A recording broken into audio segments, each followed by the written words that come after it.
फातिमा की रानी माँ, प्रभु यीशु की माँ, आसरा तू ही है माँ।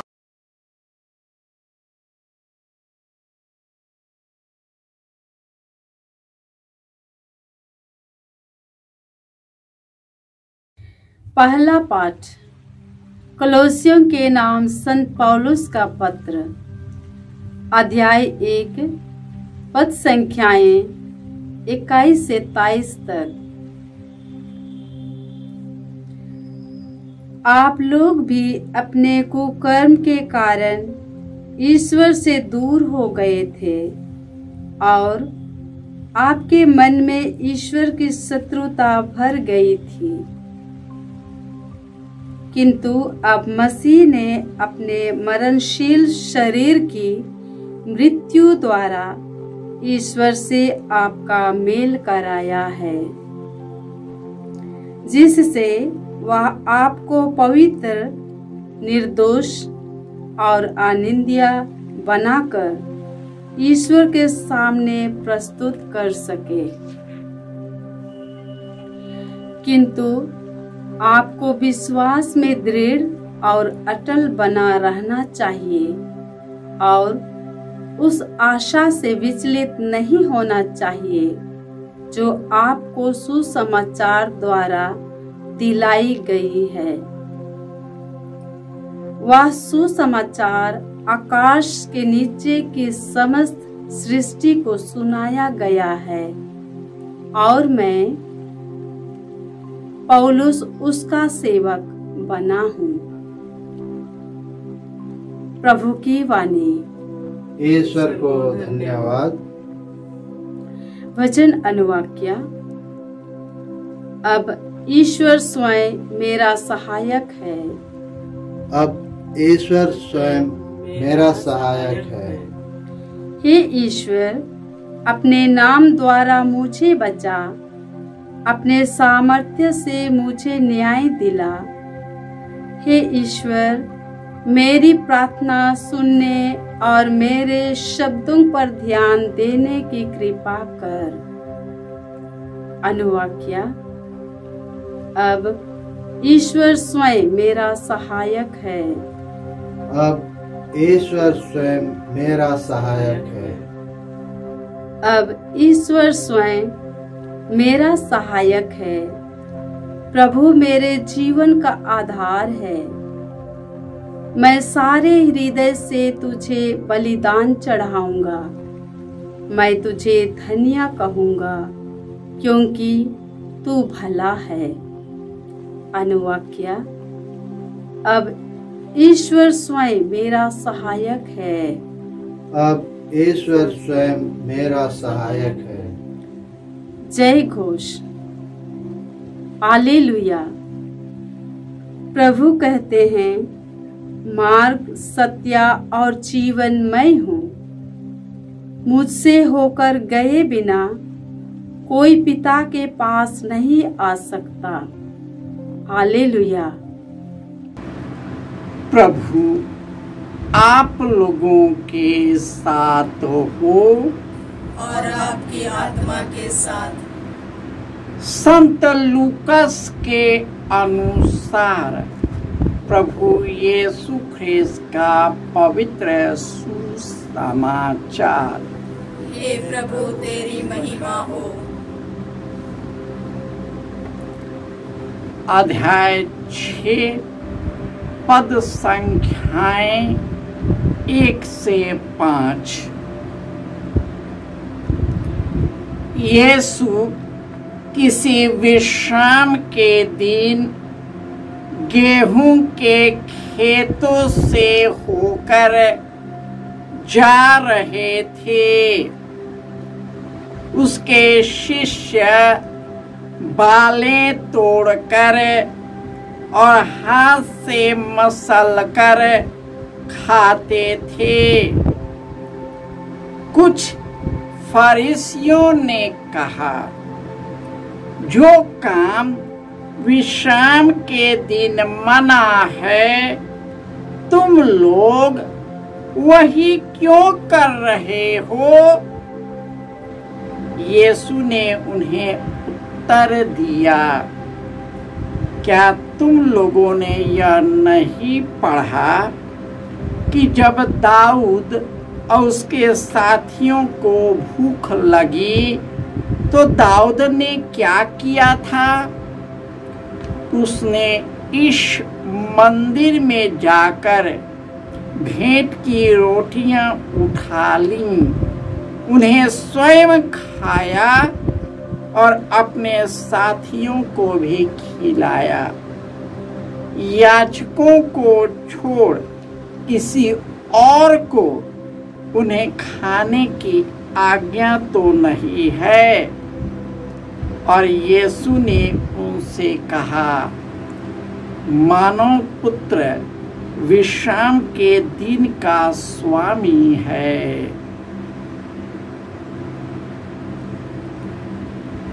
यह प्रभु का सुसमाचार है। हे क्रिस्त तेरी स्तुति हो। क्रिस्त में प्यारे भाइयों और बहनों, प्रभु जो कुछ करता है अच्छा ही करता है। वह जो कुछ करता है बड़े प्रेम से करता है। वह उन सबों के निकट है जो उनका नाम लेते हैं और जो सच्चे हृदय से उनसे विनती करते हैं। जो उन पर श्रद्धा रखता है वह उनका मनोरथ पूरा करता है। उसकी पुकार सुन उसका उद्धार करता है। प्रभु उन सबों के निकट है जो उनका नाम लेते हैं। यीशु के शिष्य रास्ते से होकर जा रहे थे। उन्हें बहुत भूख लगी और मकई के बालें तोड़कर उसे खाने लगे।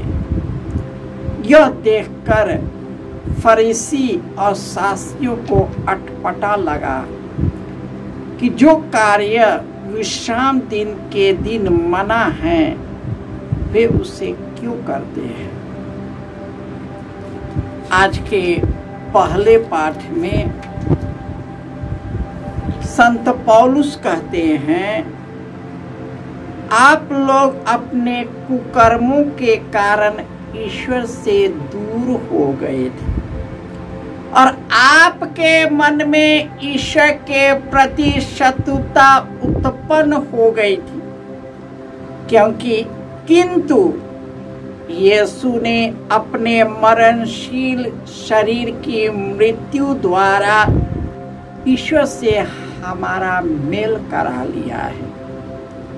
उन्होंने हमारे शरीर में पैदा हुआ, हमारे दुख दर्द बीमारी कमजोरी हमारे पापों और कुकर्मों हमारी मृत्यु को अपने ऊपर ले लिया और उन्होंने हमें स्वर्गीय सुख और आनंद प्रदान किया है। और यीशु ही सत्य मार्ग और जीवन है। उसके बिना कोई पिता के पास नहीं जा सकता।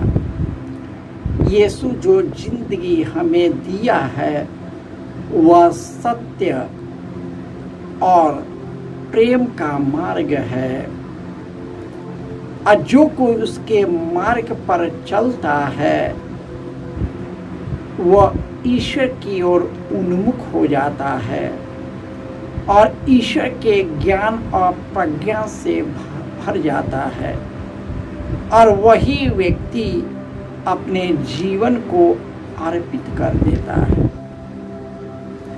यीशु उन लोगों को समझाते हैं जो अपने ही अनुसार नियम और कानून बनाते हैं, जो उनके स्वार्थ से उत्पन्न होता है। शास्त्री और फरीसी अपने कमजोरियों पर ध्यान नहीं देते थे, लेकिन बाह्य आडंबरों के प्रति बहुत सजग थे। वे दूसरों के सामने धर्मी कहलाते थे, लेकिन अंदर से वे छल कपट से भरे थे। वे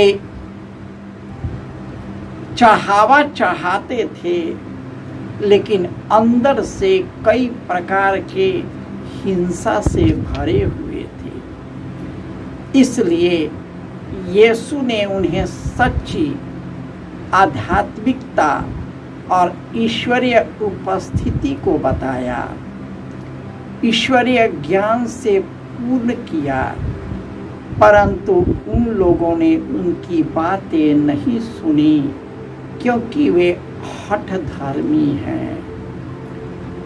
हम भी हठधर्मी बन जाते हैं। हमारे बाल बच्चे भी हठधर्मी बन जाते हैं, क्योंकि हमारी जिंदगी हठधर्मियों से भरा है, पाखंडियों से भरा है, बड़कपन से भरा है, सांसारिकता के श्रेष्ठता से भरा है, जो हमें कुमार्ग पर ले चलता है, हमारे जीवन को विध्वंस करता है। शुरुआत में लगता है कि यही जिंदगी है, लेकिन धीरे धीरे निराशा, हताशा, मृत्यु और दुख की ओर ले जाता है, और अनायास ही यह जो जिंदगी हमें दिया गया है उसे नष्ट कर देते हैं। हमें चाहिए कि भक्ति और निर्मल हृदय से उन्हें सुग्राह्य बलि के रूप में अपने आप को समर्पित करें, ताकि वे हम सबों को अपने काबू में करें और अपने सत्य मार्ग और जीवन की ओर ले चले, ताकि हम सबों को उस मार्ग पर चलकर अनंत जीवन प्राप्त कर सके। जय यीशु।